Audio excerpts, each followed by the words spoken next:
How can I start to practice positive self-talk or positive thinking, and what would be the benefits? Studies have found that practices known as positive self-talk or positive thinking can lead you to have lower levels of distress, depression, or pain. Positive thinking and optimism have also been shown to potentially increase your lifespan, have healthy effects on your heart, increase your immune resistance to illness and infection, and reduce your risk of death from cancer or respiratory conditions. Researchers are continuing to explore the intriguing effects of positive thinking and optimism on our overall health. But what is meant by this term positive thinking? Positive thinking does not mean for you to ignore unpleasant situations. Instead, it means that when you notice you're in one of these unpleasant situations, you do develop a new skill of tricking the more reactive and fearfully reactive parts of your nervous system by choosing to focus on what you might consider more optimistic responses to any stressful or challenging situations. Self-talk is defined as the endless stream of unspoken thoughts that run through your head. These thoughts can impact you and seem to be either largely positive or negative. If you can identify what you feel are more negative seeming or pessimistic thinking, you can then start to experiment moving your attention away from those thoughts and choosing to think about more optimistic ideas. Research shows that you do indeed tend to give much more priority to your worries and upsetting thoughts, perhaps because we all have a built-in survival mechanism that's always looking for dangers. In modern life, we're no longer facing those ancient threats such as an attacking predator, but we still have the same nervous system that reacts to a worrisome stimulus, often as if it were an attacking predator. Here are some common patterns you could begin to recognize and start practicing flipping them to a more positive response. First, filtering. Notice if you are only magnifying the negative aspects of a situation while filtering out all the positive aspects. As an example, you just had a great day at work. You completed your tasks ahead of time, and you were complimented for doing a speedy and thorough job.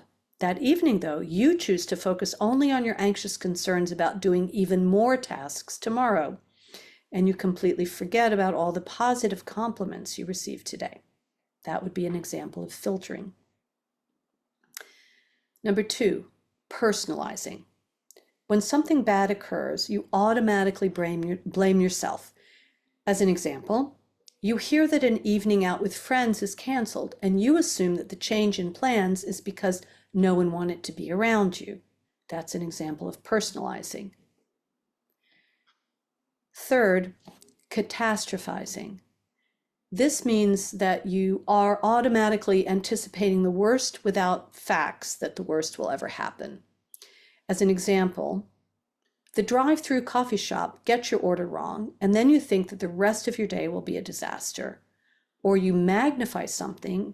As an example, you make a big deal out of a minor problem, such as there's a small leak in your bathroom sink, probably because a simple washer needs to be replaced, but you start to think it will become a huge plumbing problem. That would be an example of catastrophizing. Next, saying you should do something. This can be an example of dwelling on all the things you think you should do and then blaming yourself for not doing them, instead of including an awareness of all the things that you have done too. And also perfectionism. That means keeping impossible standards for yourself in every situation and trying to be more perfect than is realistically possible. And finally, polarizing. That is, seeing things only as either good or bad and no real-life middle ground. Now, here are some examples of positive or optimistic thinking that you could try out. First, identify a few areas of your life that you usually think negatively about, whether it's work or your daily commute, life changes, or a relationship.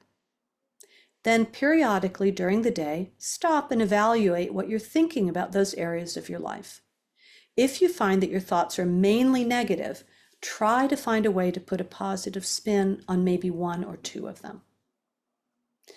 Also, give yourself permission to smile, laugh, or find some humor in everyday occurrences. Research has shown the positive health benefits of enjoying a laugh and some humor about things that happen in your daily life, even when a day is tough. Begin to surround yourself with supportive people, people you feel you can really depend on to give helpful advice and feedback, especially if they have a good sense of humor about life's ups and downs.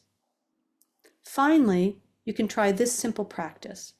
Don't say anything to yourself that you wouldn't say to a friend that you care about. For some guidelines on how to explore these techniques, we've placed a link in our next slide.